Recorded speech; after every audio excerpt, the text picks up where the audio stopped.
ओम शांति। आपका प्रश्न है, हमारे सेंटर वाले इंस्ट्रूमेंट टीचर भाई कई बार किसी न किसी आत्मा को कह देता है कि मैं तुम्हारा ब्राह्मण जीवन का अंत कर दूंगा। क्या ऐसा मुमकिन है, उचित है, और क्या यह श्रीमत के हिसाब से ठीक है? उत्तर है, देखो, ब्राह्मण जीवन कोई मनुष्य का दिया हुआ नहीं है। ये तो स्वयं भगवान आके अपने बच्चे बनाते हैं और ब्राह्मण जीवन प्रदान करते हैं। तो कोई इसको नष्ट नहीं कर सकते कि या अंत भी नहीं कर सकते। देखो, हर एक आत्मा का अपना अपना कर्म है, पुरुषार्थ है। जितना पुरुषार्थ तीव्र होगा उतनी बुद्धि शुद्ध पवित्र बनेगी।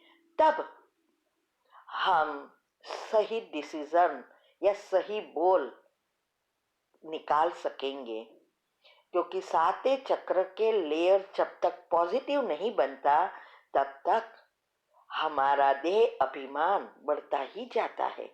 इसीलिए शिव बाबा कहते हैं कि अंत समय में ब्राह्मण का हाथ जो झाड़ है वो इतना हिलेगा जिसमें महारथी, तीव्र पुरुषार्थी सब गिर जाएंगे और वही टिके रहेंगे जो शिव बाबा से जुड़े हुए हैं। इसीलिए ब्राह्मण जीवन को नष्ट करना या अंत करा देना कोई भी मनुष्य के हाथ में नहीं है। हाँ, वो आपको सेंटर पे आने के मना कर देगा, या वो आपको ऐसा ट्रीटमेंट देगा, इंसल्ट कर सकेगा, या तो आपको बदनाम कर सकता है, या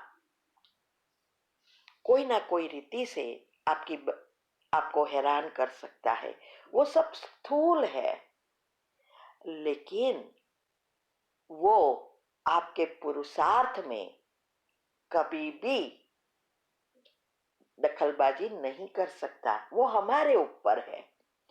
अगर हम तीव्र पुरुषार्थी है, हमारा योग अच्छा है, विधि से सब कुछ कर रहे हैं, श्रीमत पर चल रहे हैं, तो भले सारी दुनिया, सिर्फ सेंटर वाले भाई नहीं या बहन नहीं, लेकिन सारी दुनिया भी एक हो जाए, फिर भी कोई ब्राह्मण जीवन को नष्ट नहीं कर सकता।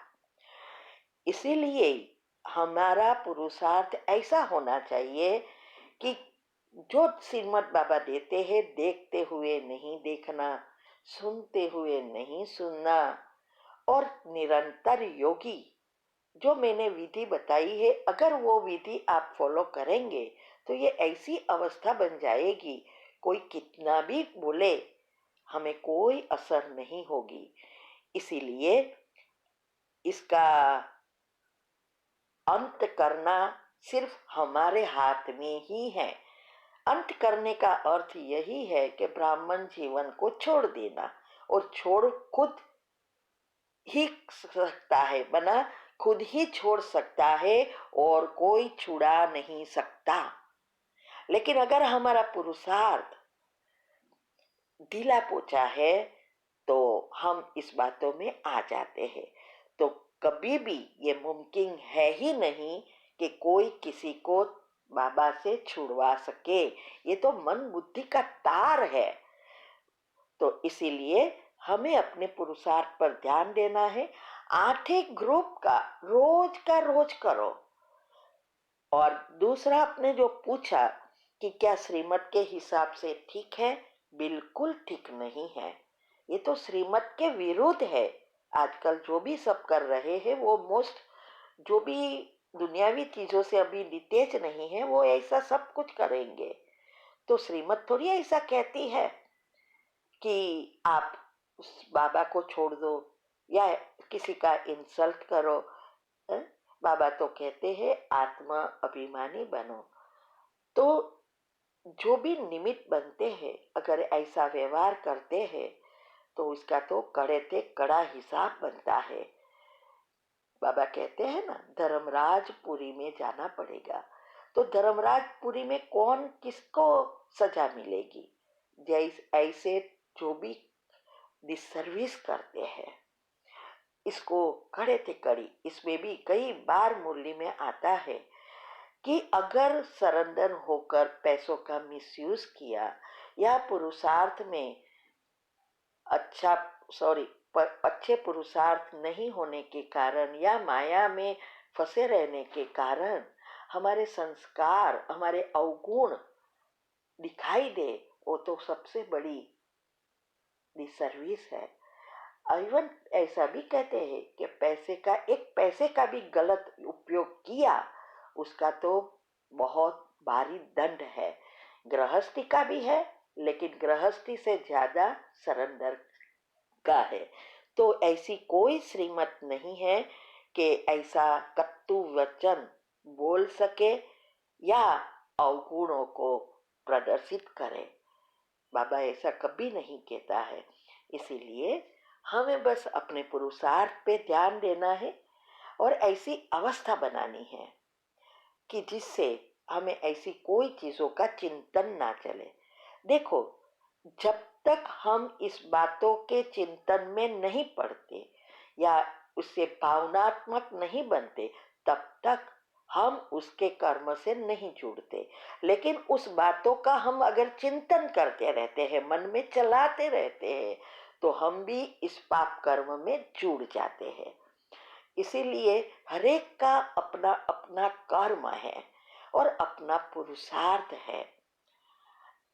इसीलिए हमें ऐसी आत्मा को सकाश देना है जिससे वो अपने कर्म को सुधारे और उसको भी परिवर्तन करने में मदद करनी है, लेकिन नेगेटिव चिंतन नहीं करना है।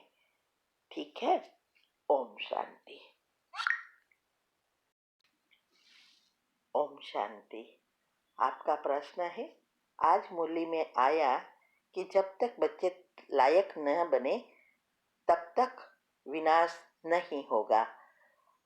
लेकिन सूरज भाई जी की ने बोला था कि ब्रह्मा बाबा के कृष्ण के रूप में जन्म 36 में होगा।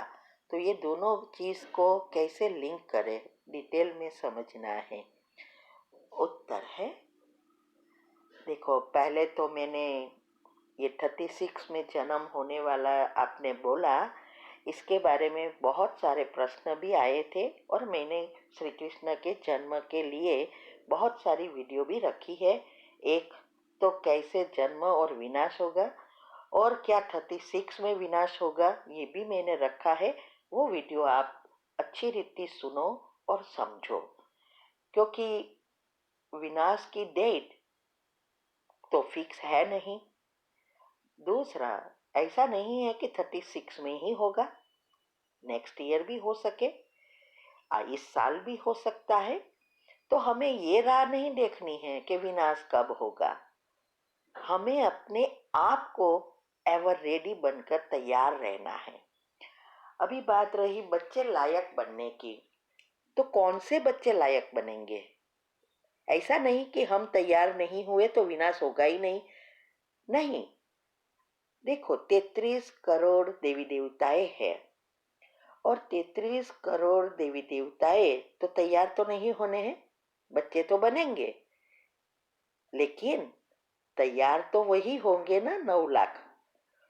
तो जो मुरली में आया या हमेशा आता है कि बच्चे लायक बने तब विनाश होगा, तो ये वो बच्चों की बात करते हैं जो 9 लाख आत्माएं हैं, जो कुल देवियां है, पूर्वज है। वो आत्माएं तैयार होगी और विनाश हो जाएगा। इसीलिए किसका कितना पुरुषार्थ है वो तो हम कोई जानते नहीं है। और खास करके 8 और 108 तैयार होंगे ना, तो सारे 9 लाख और 33 करोड़ और 800 करोड़ सब तैयार हो जाएंगे। इसीलिए ये दोनों बातें सही भी है और रॉन्ग भी है। इसीलिए विनाश की राह नहीं देखनी है। वो बच्चे की ही विनाश, दूसरे तो 9 लाख के बाद के सभी तो तैयार होंगे ही नहीं। लेकिन 8 और 108 से 16,108, 16,108 से 9 लाख तैयार हो जाएंगे, 9 लाख से 2 करोड़ तैयार हो जाएंगे, 2 करोड़ से 33 करोड़ तैयार हो जाएंगे, और 33 करोड़ से 800 करोड़ तैयार हो जाएंगे। ये सारा डीएनए जैसा है ना। डीएनए वाले भी कहते हैं ना कि हर एक की डीएनए में पिछले जन्मों वाली आत्माओं और अगले जन्म वाली आत्माओं का सब भरा है। तो डीएनए और कुछ नहीं है, ये 9 लाख आत्माओं का, जिस आत्माओं से कनेक्शन है 800 करोड़ तक का, वो सभी आत्माएं जुड़ी है, वही डीएनए है। इसीलिए ये डीएनए बारे में, दुनिया का परिवर्तन के बारे में, दुनिया कैसे चलती है, सब कुछ यूट्यूब पर रख दिया है। अगर आप ये बातें समझ ले तो कोई प्रश्न ही नहीं रहेगा। ठीक है, तो राह नहीं देखनी है, अपने आप को तैयार करना है। ओम शांति।